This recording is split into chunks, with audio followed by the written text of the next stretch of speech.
Welcome back, seekers of wisdom, to day 22 of our 30-day Wisdom Quest Challenge. In our recent sessions, we have journeyed through the architecture of the mind, learning to overcome limiting beliefs and to build a life of purpose through self-discipline. We have learned how to shape our inner world. But what happens when the outer world becomes so loud, so demanding, so relentlessly intrusive, that we can no longer hear the quiet wisdom we have cultivated within?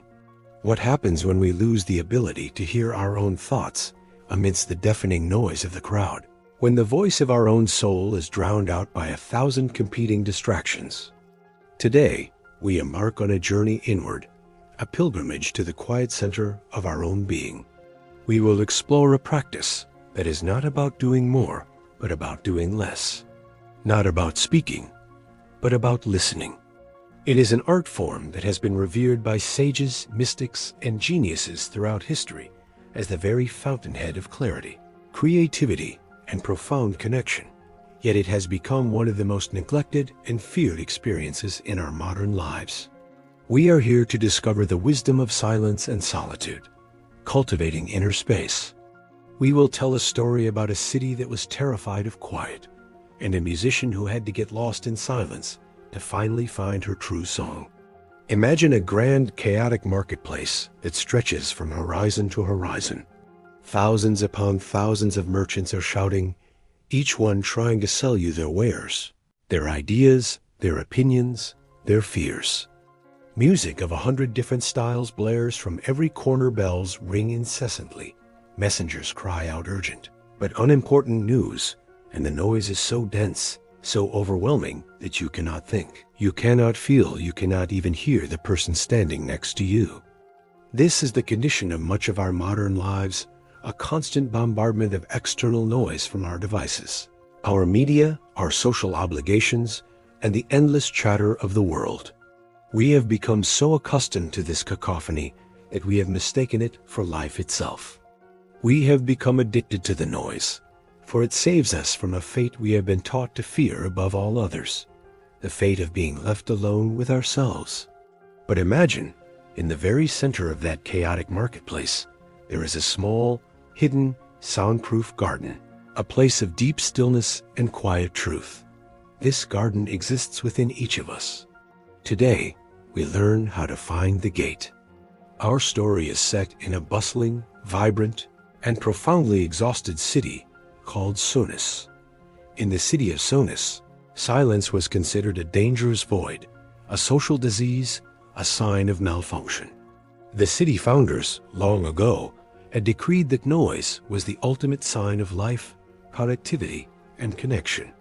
They feared that in silence, dissent could fester, that sadness could take root, that people, left alone with their own thoughts, would become unproductive and melancholic. And so, a constant symphony of sound was piped into every street and every home, 24 hours a day. It was a complex and layered soundscape, an architectural marvel of acoustic engineering. There was the morning anthem of productivity, a driving, upbeat rhythm designed to hasten the steps of workers. There was the afternoon fugue of commerce, a complex interplay of chimes and announcements that encouraged buying and selling. And there was the evening nocturne of forced sociality, a constant background of cheerful, chattering tones that made even a solitary dinner feel like a crowded party. Even throughout the night, a soft, humming, subliminal drone was broadcast into every bedroom, a sound scientifically designed to fill the auditory space just enough to ensure no one ever had to face the terrifying prospect of true quiet. The citizens of Stillness were never alone and never in silence. They believed that to be silent was to be absent, and to seek solitude was a deeply antisocial, almost treasonous act. The consequence of this way of life was subtle but profound. The constant noise prevented deep thought, true introspection, and genuine connection. People were always busy, their minds flitting from one stimulus to the next like frantic hummingbirds. But their greatest creative works were left unfinished, their deepest thoughts left unthought. They were always connected, their days filled with an endless stream of superficial chatter and social engagements. But they felt strangely and deeply lonely, for they never truly had a chance to connect with themselves. Their inner lives were unexplored territories, vast and dark continents on the maps of their own souls. In this city lived a young woman named Aara. She was a composer, and by the standards of Sonus, a genius. She was a child prodigy, celebrated for her uncanny ability to add clever, catchy, and brilliant new layers to the existing noise. Her job, like all musicians in Sonus, was to contribute to the beautiful, smothering cacophony. For years, she had excelled at this, her melodies becoming the most popular in the city, played on every street corner. But lately, a deep sense of dissatisfaction, a strange spiritual malady, had taken root in her soul. She felt her music was becoming shallow, repetitive, a mere echo of the city's frantic, meaningless energy. It was clever, but it had no heart. She felt a deeper, more beautiful, and far quieter melody trying to emerge from within her. A strange and wonderful theme she could feel as a vibration in her own bones, a whisper in the deepest part of her heart. But she could never quite hear it. The city's relentless din always drowned it out before she could grasp its shape or form. Her motivation, once the simple desire for success, became a quiet, desperate, and lonely quest to find a place quiet enough to hear her own soul, to find the music that was truly hers. This was her search for authentic creativity and a real, lasting inner peace. One rainy afternoon, fleeing a particularly loud and jarring festival that was causing a painful ringing in her ears, Aara took a wrong turn down a forgotten, narrow alleyway she had never noticed before. The alley was filled with discarded things and seemed to lead nowhere. But as she walked deeper into it, she noticed something strange. The overwhelming noise of the festival began to fade, not abruptly, but as if it were being absorbed by the old moss-covered stones of the alley walls. At the very end of it, she found a building she had never seen before. It was an old stone structure, unassuming and ancient. It was utterly silent. The roaring noise of the city seemed to bend around its walls, leaving a small, sacred pocket of profound calm at its entrance. Above the heavy, dark oak door was a single carved word, almost hidden by ivy: library. Driven by an impulse she didn't understand, a pull from the quiet melody within her, she pushed the heavy door open and stepped inside. The change was so sudden and so absolute that it was like stepping from a raging waterfall into a still, deep pool. The city's noise vanished completely, not just faded, but gone. It was replaced by a stillness so deep, so thick, that it felt like a physical presence, a soft blanket settling over her overstimulated senses.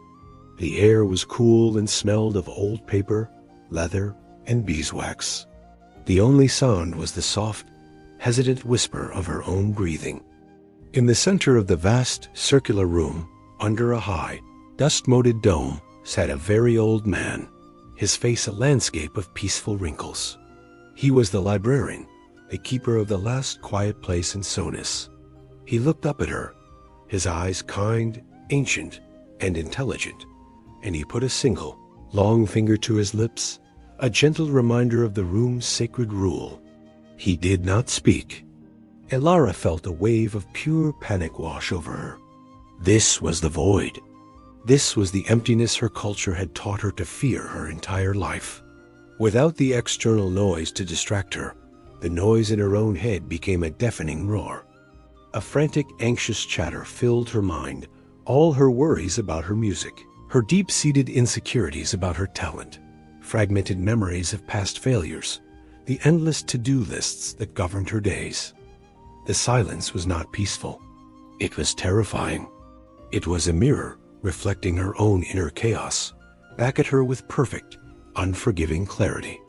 This was her first, clumsy, and horrifying attempt at introspection, and it was overwhelming. She wanted to turn and flee, to run back to the familiar, comforting chaos of the street. But the librarian, seeing the terror in her eyes, seemed to understand completely. He rose slowly from his chair and walked over to her.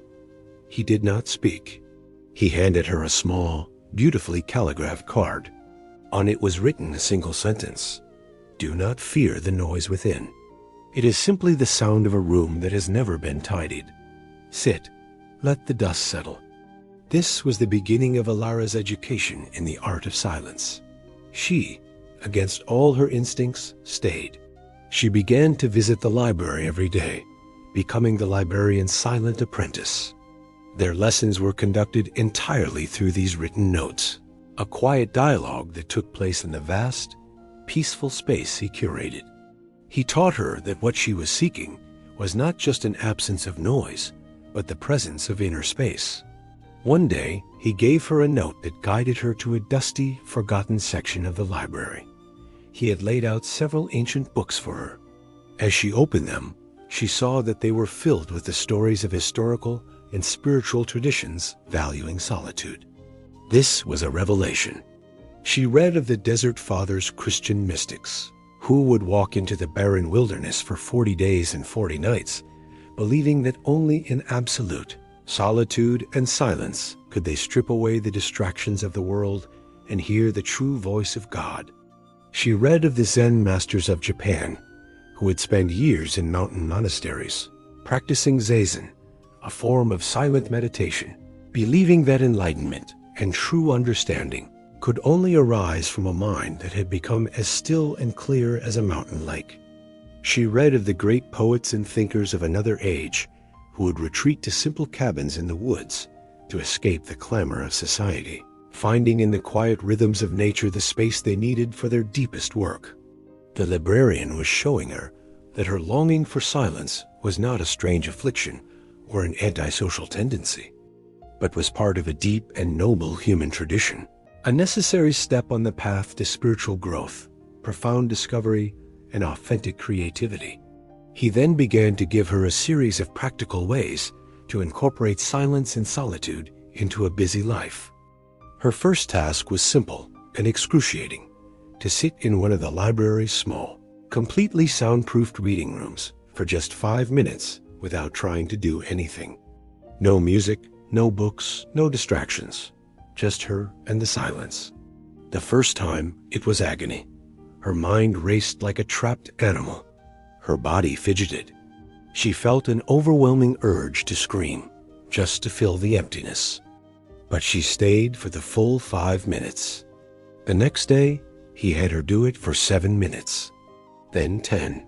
Slowly, miraculously, something began to shift within her. A frantic inner chatter did not disappear, but she began to see it differently.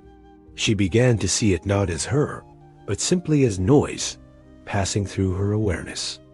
The silence was no longer an empty void to be feared, but a vast, open space in which her thoughts could arise and pass away without overwhelming her. She was learning, for the first time, to create a space between herself and her own mind. Her next practice was mindful listening. The librarian would ring a small, clear, bronze bell. Her task was to listen to the sound, to follow its pure note as it shimmered, hung in the air, and then slowly, gradually faded away into complete silence. This simple act trained her focus and taught her to appreciate the beauty of a sound ending, of its return to the stillness from which it came. He encouraged her to take silent walks through the city's gardens, a practice of mobile solitude. He taught her to focus on the feeling of her feet on the ground and the rhythm of her breath, allowing the city's noise to become a distant, irrelevant backdrop. Slowly, she was building her capacity for inner peace, creating a portable sanctuary of quiet within her own being. And as the inner noise began to quiet down, as the dust began to settle, she started to hear it more clearly. It was no longer faint. It was a clear, distinct melody, the theme she had been searching for, the music of her own soul. But whenever she tried to grasp it, to analyze it, to run to a piece of paper and write it down, it would vanish, still too shy to emerge fully into the remaining clutter of her mind. It could not be hunted. It could only be received. The librarian, sensing her progress and her new, more subtle frustration, knew it was time for her final test. He led her to a small, unassuming door at the very back of the library, a door she had never noticed before. On it was a single, carved word: Stillness. "This is our most sacred room," he wrote on a card for her. "It is a room built by my ancestors with ancient knowledge. In the city, you hear the noise of the world. In the library, you hear the noise of your own mind. But in here," he paused, his eyes holding hers with a mixture of encouragement and warning, "in here, there is nothing. It is a place of absolute, perfect silence. The deepest melodies, the ones that create worlds, can only be heard when all external and internal echoes have finally faded away. This is your final lesson in self-reflection. Do not be afraid."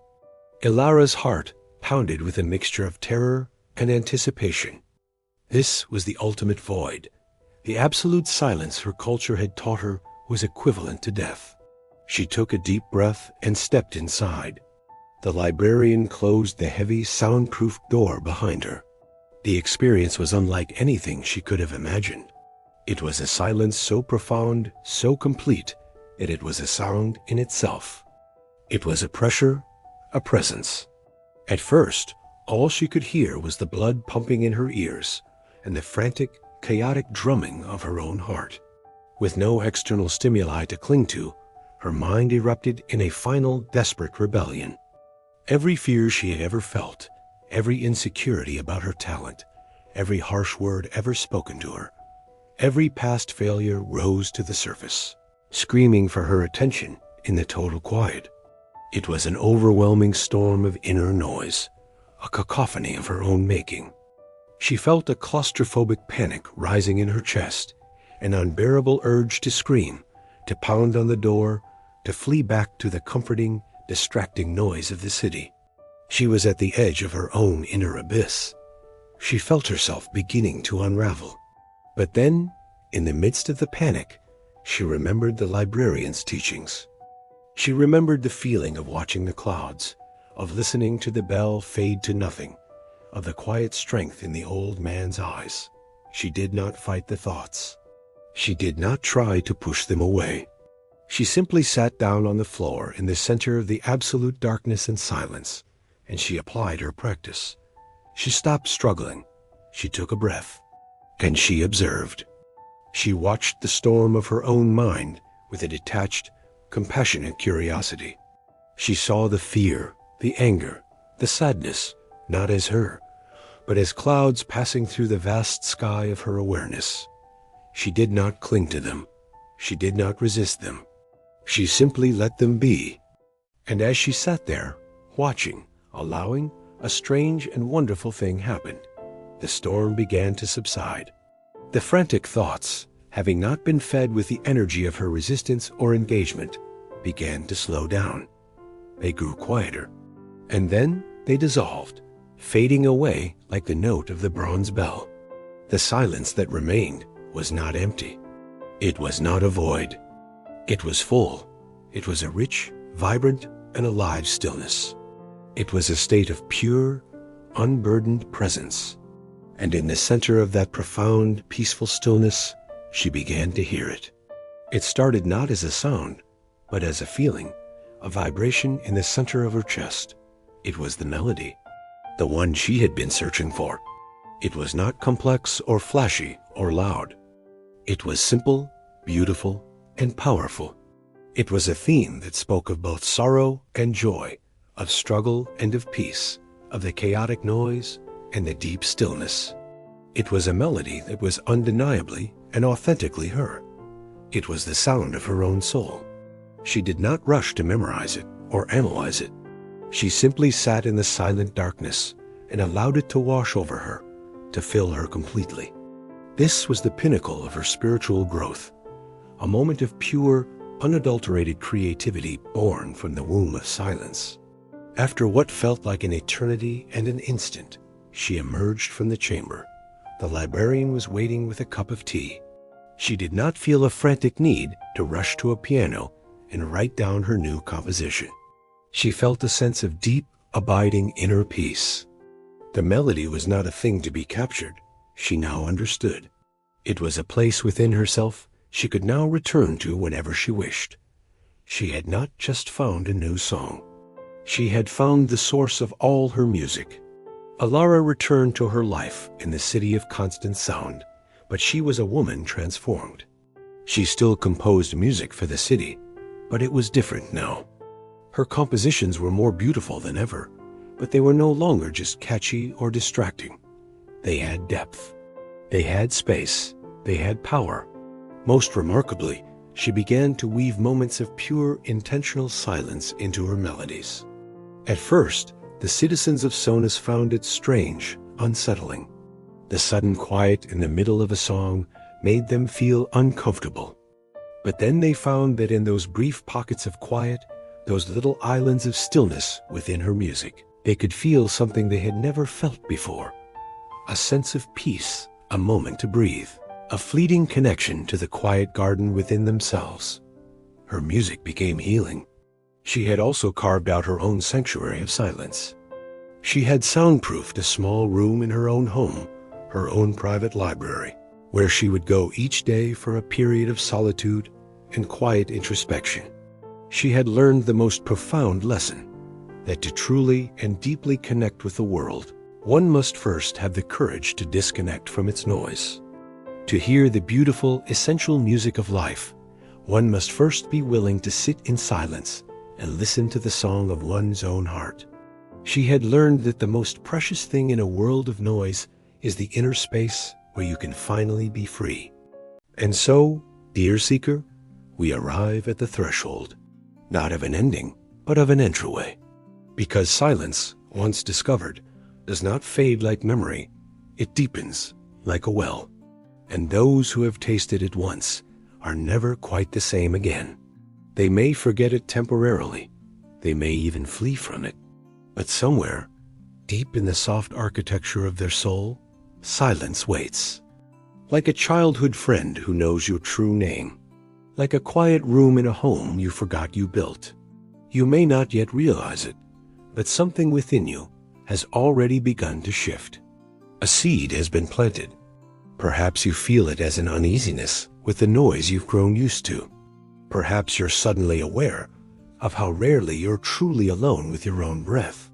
Or perhaps, more subtly, you're noticing a strange ache, not for more stimulation, but for stillness. A longing that doesn't shout but hums. A pull, gentle and persistent, toward a forgotten part of yourself. This is not restlessness. This is awakening. And this is sacred. For the first time, you may begin to understand that silence is not just a break from life, it is a return to life. In the stories passed down by the mystics, sages, and seers across every tradition, silence was never considered a void. It was a presence, an invisible temple where spirit meets form, where the infinite whispers into the finite, where all the noise of the world is washed away like dust, and what remains is real. Real joy, real grief, real wisdom, not the kind you memorize, the kind you embody. This Aara came to know, and this you are now ready to explore. So let us stay here a while longer. Let us walk together deeper still. Imagine, if you will, a forest long forgotten by men.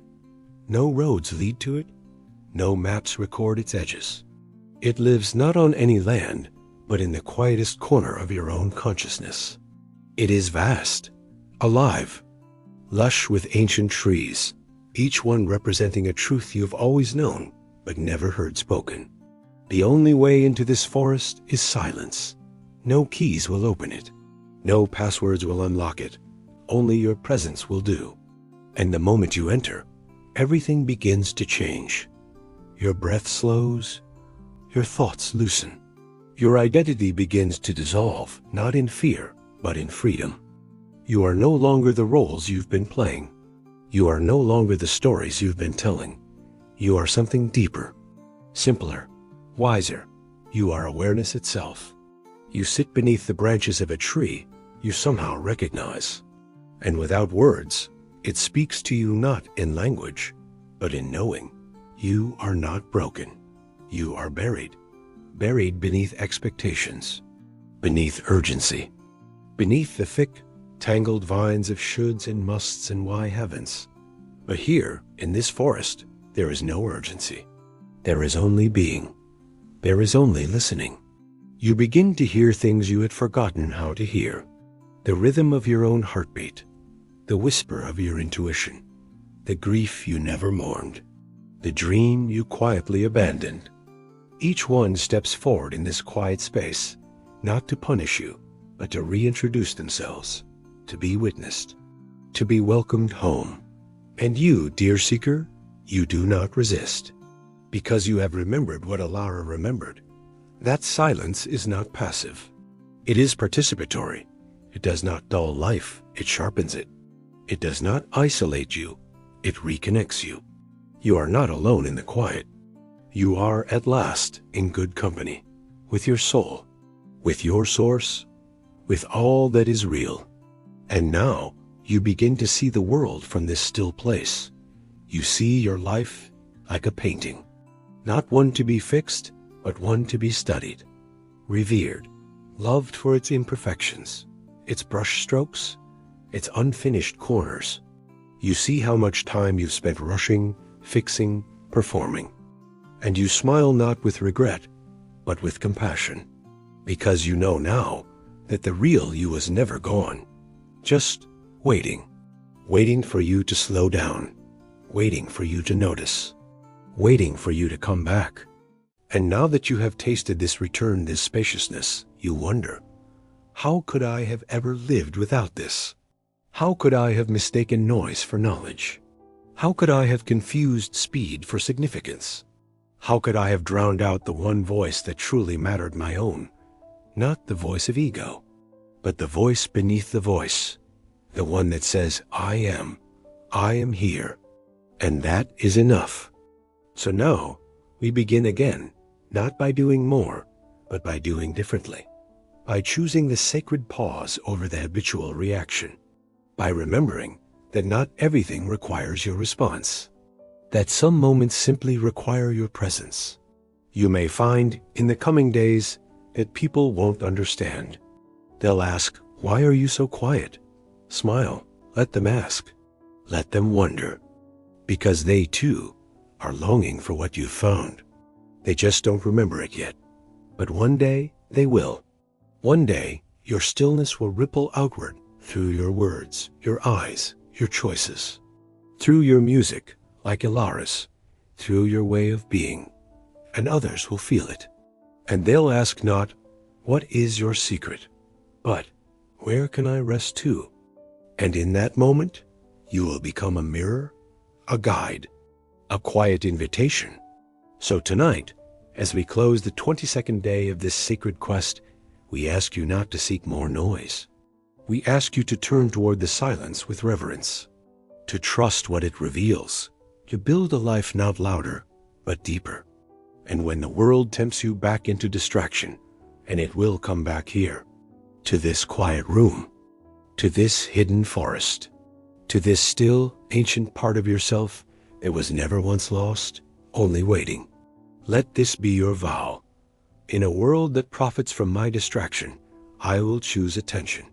In a world that thrives on my noise, I will choose stillness.